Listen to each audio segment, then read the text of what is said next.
Hi అండి, అందరికీ నమస్కారం అండి. ఫ్రెండ్స్, మనకి ఇప్పుడిప్పుడే మరొక బ్రేకింగ్ న్యూస్ అప్డేట్ అయితే రావడం జరిగిందండి. అది కూడా బీఆర్ఎస్ కేసీఆర్పై కేసు, తీవ్ర టెన్షన్లో పార్టీ నేతలు అంటూ ఇప్పుడే మనకు ఒక బ్రేకింగ్ న్యూస్ అప్డేట్ అయితే రావడం జరిగిందండి. అయితే ఇందుకు సంబంధించిన పూర్తి వివరాలు అయితే మన వీడియోలో తెలుసుకుందామండి.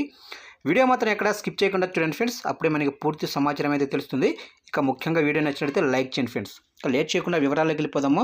ఇక బీఆర్ఎస్ అధినేత మాజీ సీఎం కేసీఆర్కి ఊహించని షాక్ తగిలింది. ఛత్తీస్గఢ్ విద్యుత్ కొనుగోలు విషయంలో కేసీఆర్కి నోటీసులు అందాయి.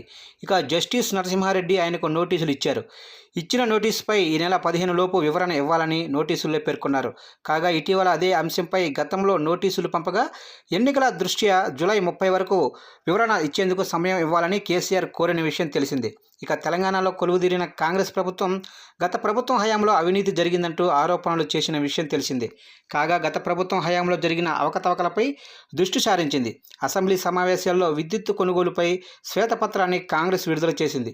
విద్యుత్ కొనుగోలులో గత ప్రభుత్వం హయాంలో భారీగా అవినీతి జరిగిందని విద్యుత్ శాఖ మంత్రి బట్టి విక్రమార్క అసెంబ్లీ ఆరోపణలు చేశారు. దీనిపై విచారణకు ఒక స్పెషల్ జడ్జితో కూడిన కమిటీని ఏర్పాటు చేశారు.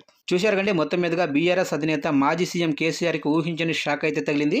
ఛత్తీస్గఢ్ విద్యుత్ కొనుగోలు విషయంలో కేసీఆర్కి అయితే నోటీసులు కూడా అందినట్లుగా తెలుస్తుంది ఫ్రెండ్స్. చూశారా ఫ్రెండ్స్, అప్డేట్ నచ్చినట్లయితే లైక్ చేయండి. ఇలాంటి ముఖ్యమైన అప్డేట్స్ కోసం ఇప్పుడే మన ఛానల్ని సబ్స్క్రైబ్ అయితే చేసి ఫాలో చేయండి ఫ్రెండ్స్.